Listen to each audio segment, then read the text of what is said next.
1008 श्री आदिनाथ भगवान की जय। श्री समंत भद्य आचार्य महाराज की जय। यह कथा श्री रत्नकरंडक श्रावकाचार्य से है।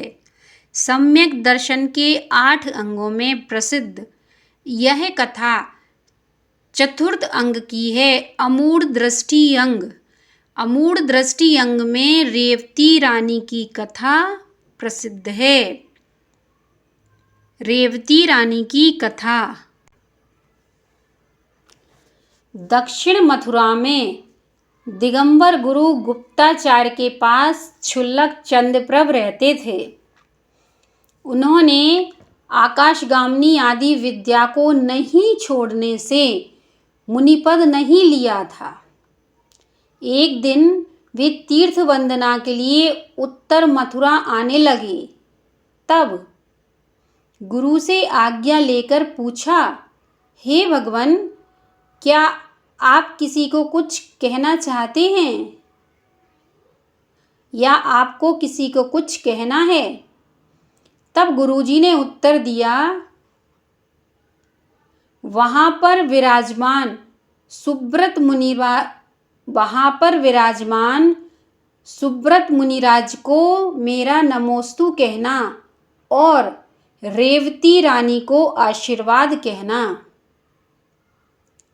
3 बार पूछने पर भी गुरु ने यही कहा। तब क्षुल्लक महाराज वहां आकर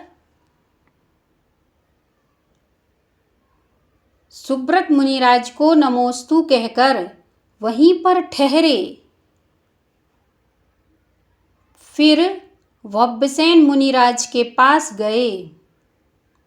पुनः रेवती रानी की परीक्षा के लिए अपनी विद्या से पूर्व दिशा में ब्रह्म का रूप बनाया।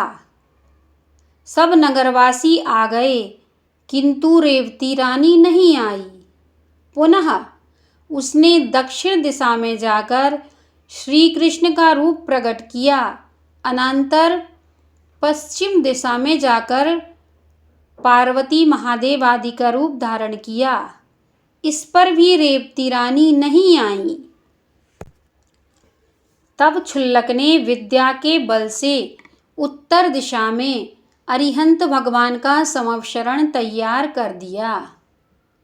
तब राजा वरुण ने कहा, हे प्रिय, अब तो चलो, जिनेंद्र भगवान का समवशरण आया है। तब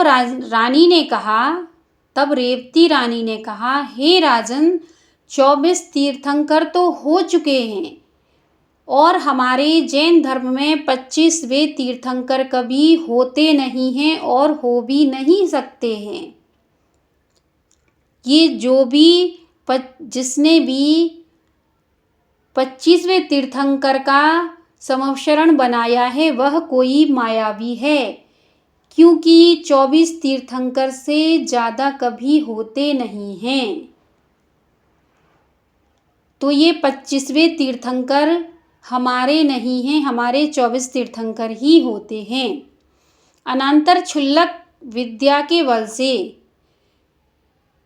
रोगी बनकर रानी के यहाँ ही आ गया। रानी ने विनय पूर्वक शुश्रूषा आदि की और आहार दान भी दिया।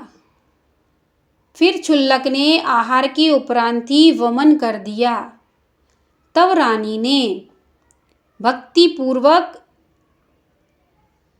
उनके आसपास की साफ सफाई की। उसके बाद ही क्षुल्लक जी को अंतरंग से भावना आई कि रेवती रानी को मुनि श्री ने आशीर्वाद क्यों दिया है, क्योंकि वो अपने धर्म में दृढ़ हैं।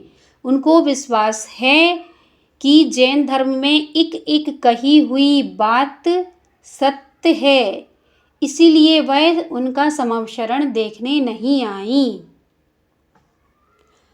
फिर क्षुल्लक जी ने अपनी सारी विद्याओं को समेटकर वास्तविक रूप में आकर रेवती रानी को आशीर्वाद दिया और मुनिश्री की ओर से भी आशीर्वाद प्रदान किया और रानी की प्रशंसा करते हुए चले गए।